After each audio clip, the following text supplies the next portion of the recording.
Hey everybody and welcome back to Sammy Stories.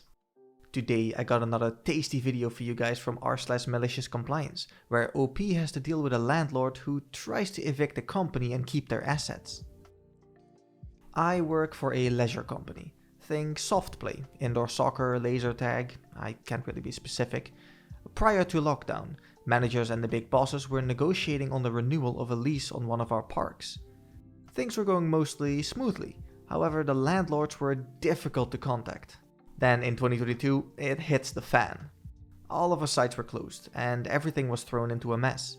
Negotiations began to slip down the priority list. Nobody thought the landlord would push an eviction for an expired lease during this period, especially with it still getting rent, despite the site's closure and closure of every business and restaurant in the immediate area.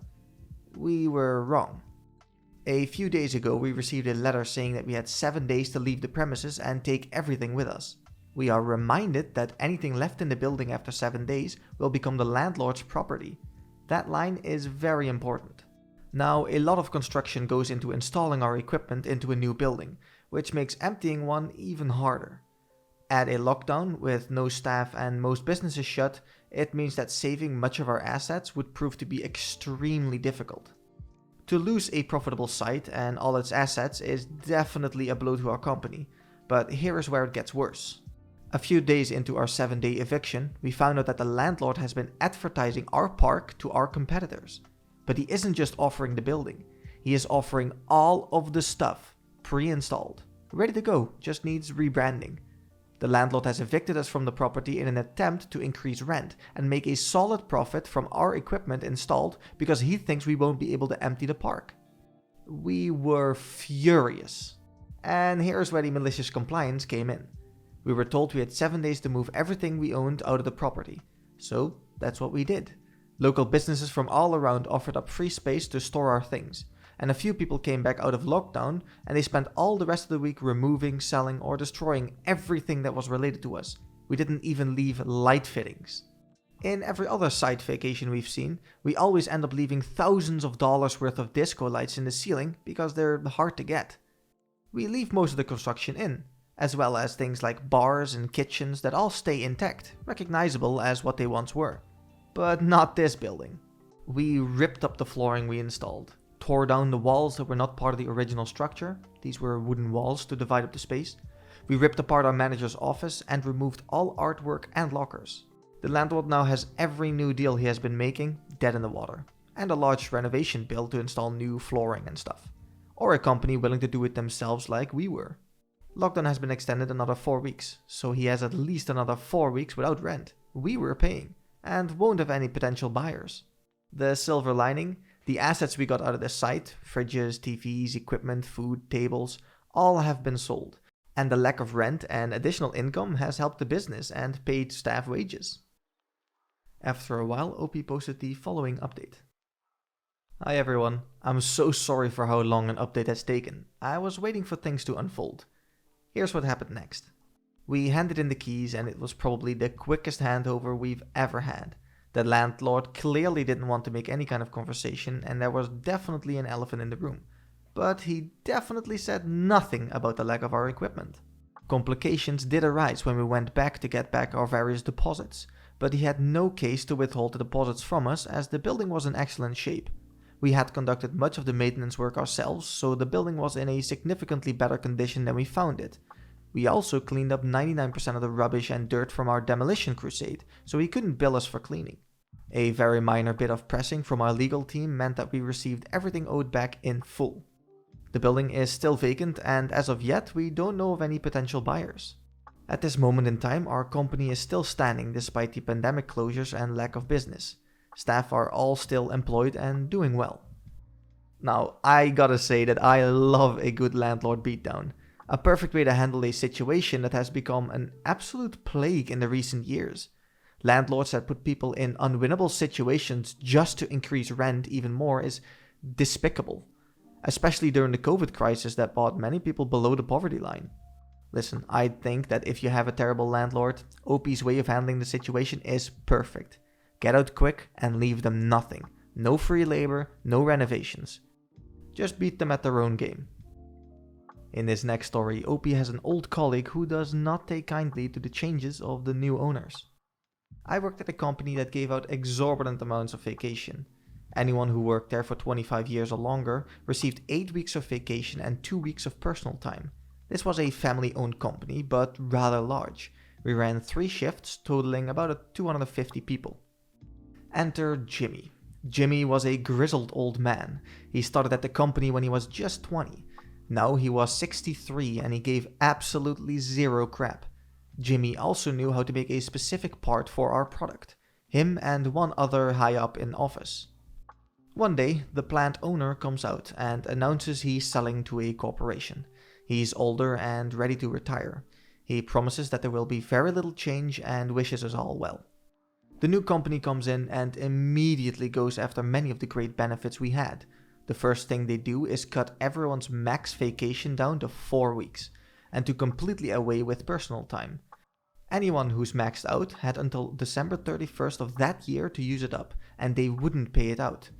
They then go into the office and clean house, firing anyone who's close to retirement, including Jimmy's backup. But they also do away with one very important rule. You no longer have to get vacation approved. You can just call in and take it. Jimmy is pissed, and they knew it. They realize he's the only one in the building that can do his job now, so they hire a new kid for him to train, most likely to permanently replace Jimmy. So Jimmy does what anyone else would do. He calls in the first training day for the new hire and lets us know he's going to use all of his PTO at once and promptly takes 10 weeks off. We had a backstock of the parts that he made, so it wasn't too unnerving.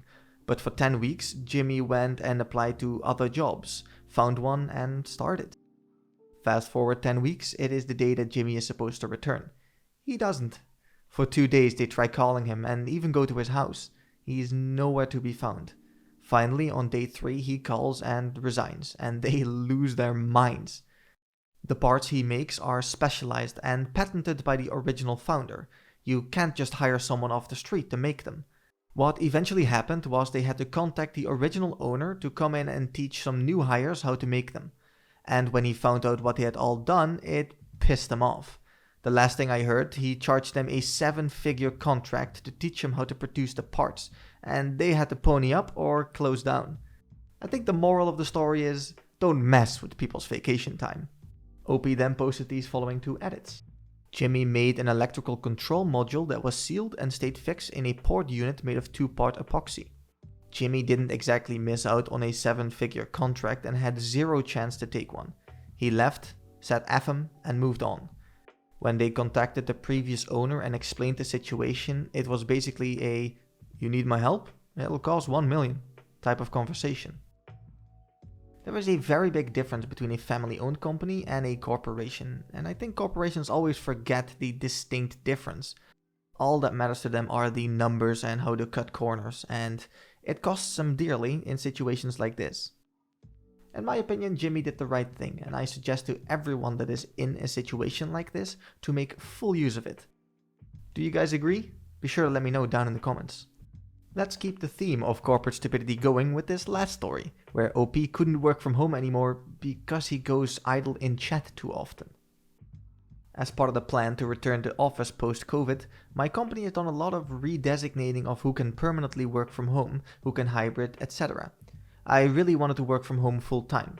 I hate the office with a burning passion. It's distracting, it's a long commute, and there is no benefit to being there, so on and so forth. I'd just rather be home. Well, when we thought May was going to be back to office time, they started giving out the new designations. I got designated as an office full-time. It made no sense to me. I work in a team of 8 people and each of us is in a different office somewhere in the country.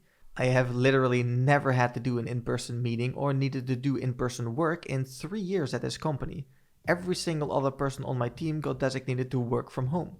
So I brought it up with my boss and asked to work from home. When I started at this company and lived elsewhere, I got to work from home for 4 months before I moved, and in the past 14 months during COVID have been at home. So 18 out of the 36 months at the company would have been work from home.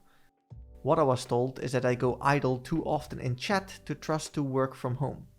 So basically, we have a company-wide IM system that shows you as available, idle, or in a meeting. If you don't touch your keyboard for 5 minutes, it shows you as idle. So they decided to use this as a measure for who is working and who isn't. The thing is, like many people in many types of jobs, I don't have stuff to do for full hours every single day. The amount of work I have to do in typical day takes 3 to 5 hours of actual attention. There simply isn't something to do all the time. My performance numbers actually went up working from home. By all objective KPI numbers, I'm a better worker at home. In fact, in the KPIs that I don't flat out lead the team in, I come in second. When something comes up, I simply do it, until it's done, or until I can't anymore due to waiting on someone else, and then stop.